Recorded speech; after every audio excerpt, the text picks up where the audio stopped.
This is a strange subject. What I'm going to be talking about directly right now, fixing my lighting shamelessly on camera. Who pauses videos and does that? I look really yellow.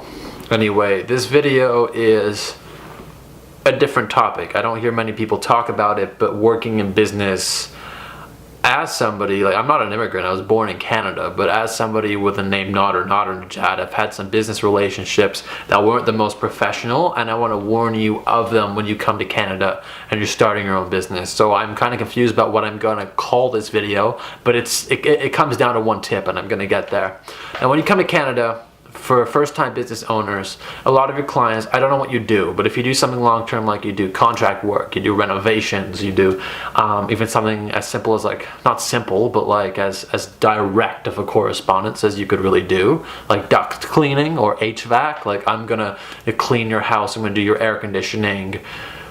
Be wary of the people that employ you. You'll notice that a lot of people who actually employ you are immigrants themselves, and other people who have immigrant families, and you'll understand from the tone of voice how they talk to you. Not all of them. I'm not saying like it's a group of people and they're all immigrant. No, I'm just saying that a lot of other fellow immigrants you have to be wary of, just in a business sense I'm talking about, because people always, like, no matter what, will try to find a way to cozy up to you to get a deal. And that's not cynical, that's normal. I do it with, like, phone companies. I do it because, I mean, we're humans, we bargain, and good business people bargain. But if you're employed, let's say you're from, I don't know, you're from China, and you have a prospective client that is from China. You are going to help them build a website. Now they may say, hey, we're both from China, hey, we come from the same province, that's really nice, right?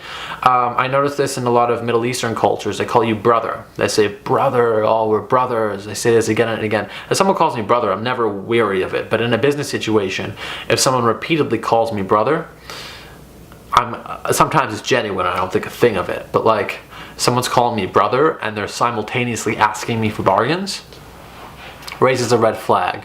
You'll notice this a lot, and a lot of your culture is going to leave you predisposed to, hey, this person's from where I'm from. We're both in Canada. We should work together. Good. But don't feel like you need to give in because they're from the same place as you, or because you find some comfort in knowing that you're the same people. These people will actually be the most draining to you. They'll make you feel comfortable at the beginning, and then eventually they will slowly eat your time and resources.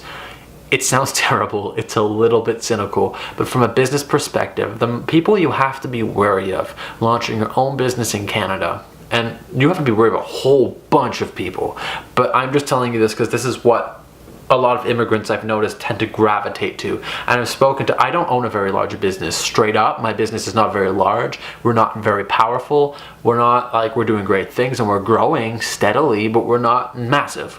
I've spoken to people with large businesses who have made some really big mistakes, and they've told me the biggest mistake was getting involved in somebody else they trusted, and they were able to obtain that trust and build that rapport because we were from the same country, we're from the same place.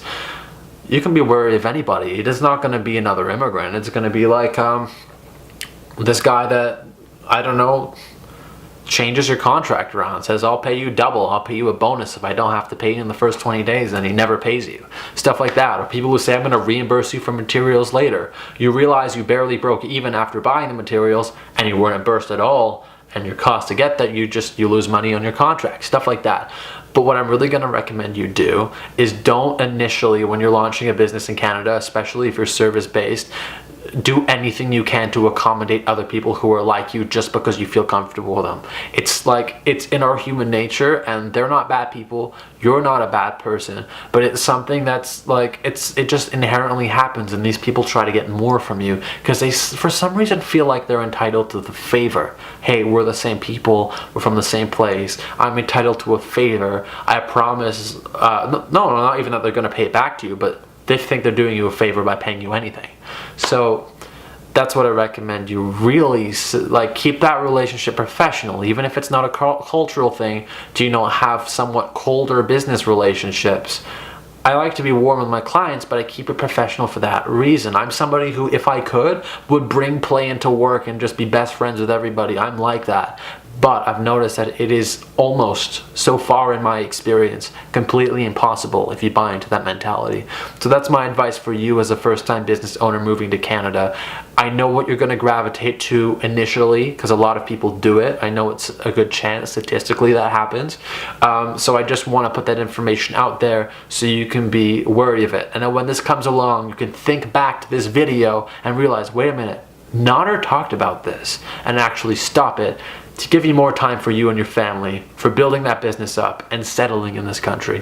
So I really appreciate you watching this video. If this helped you, if it was insightful, unlike other videos, then subscribe. If this is just basic knowledge that you hear anywhere else, no need to subscribe, because this is probably one of the most important pieces of business advice I've ever given in my life.